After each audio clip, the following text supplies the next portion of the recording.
और सबसे पहले बात करते हैं मुख्यमंत्री की, जिन्होंने केंद्र सरकार पर कई हमले किए। जयपुर में प्रेस कॉन्फ्रेंस कर मोदी सरकार पर निशाना साधा सीएम अशोक गहलोत ने।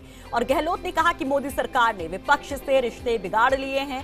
उन्होंने कहा कि प्रधानमंत्री बीजेपी और आरएसएस के नहीं बल्कि पूरे देश के हैं। वहीं गहलोत ने बीजेपी पर सेना के नाम पर राजनीति करने के भी आरोप लगाए। उन्होंने कहा कि एक वक्त था जब सोनिया गांधी भी वाजपेयी जी से सलाह लेती थी, लेकिन आज पीएम सब कुछ भूल गए हैं। आज देश में बहुत खराब हालत है।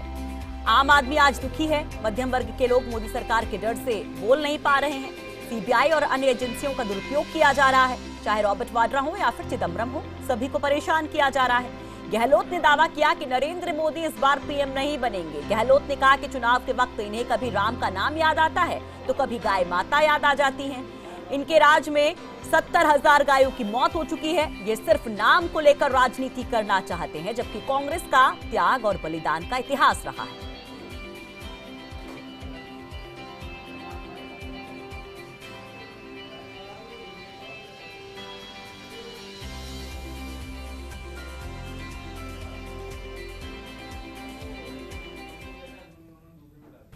प्रधानमंत्री जी जिस रूप में जब से पदभार संभाला तब से ही जो रिश्ते होने चाहिए थे विपक्ष से, उन्होंने लोकतंत्र की परंपराओं को समाप्त करके कोई प्रयास नहीं किया कि कैसे रिश्ते रखे जाएं, जो कि लोकतंत्र की जड़ होती है।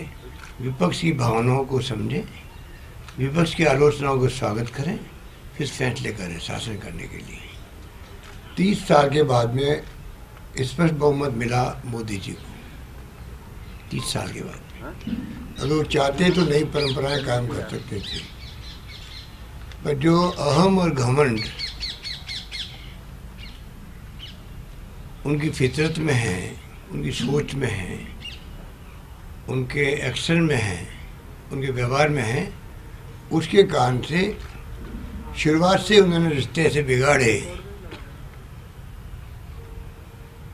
कि आज आपके सामने है। सीबीआई, इनकम टैक्स, ईडी का दुरुपयोग हो रहा है। जिस शुरू में इन्होंने टारगेट बना करके जो कार्रवाई कर रहे हैं, चाहे मिस्टर चिदम्बरम हो, चाहे मिस्टर हुडा हो, चाहे मिस्टर वाड्रा हो, चाहे वो कई लोग हैं, इनको पूछो कि आपकी पार्टी में आपको एक भी नहीं मिला आदमी जिसके खिलाफ में ईडी या इनकम टैक्स या सीबीआई कार्रवाई करती।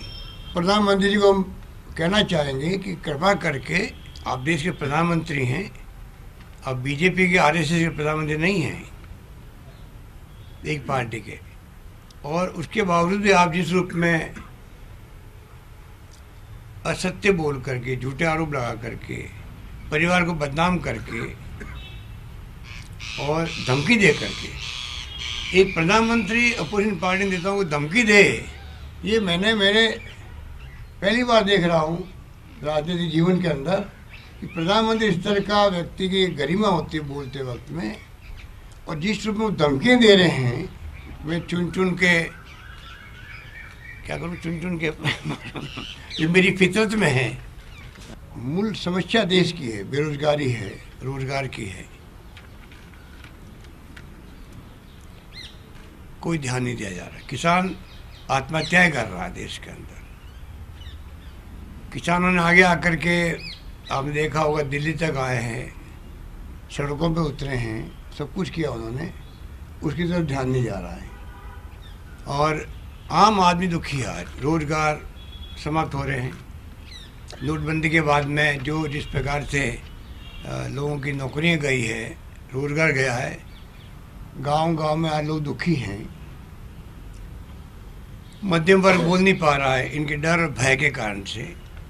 वो जब चाहेंगे मीडिया के माध्यम से, मीडिया का दुरुपयोग करके, जिस रूप में वो छाए रहते हैं, आपके विजुअल मीडिया में भी, प्रिंट मीडिया में भी, दबाव देके जिस प्रकार से सरकारी धन का दुरुपयोग हो रहा है,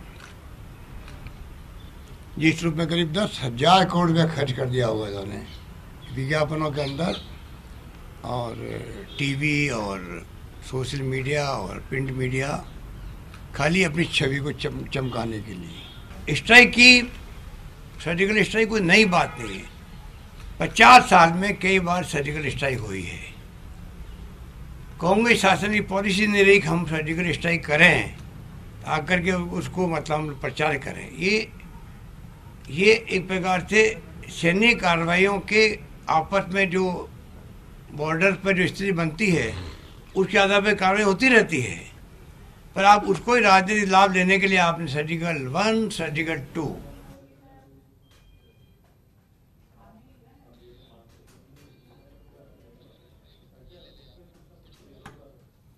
तो सुना आपने कि किस तरह से सीएम अशोक गहलोत ने यहां पर हमला किया पीएम मोदी पर और ये कहा कि अगर दम है तो वो वादे पूरे करें जो आपने जनता से किए थे। जो काम करना चाहिए था वो काम नहीं किया और जो नहीं करना चाहिए था वो आप करते चले गए।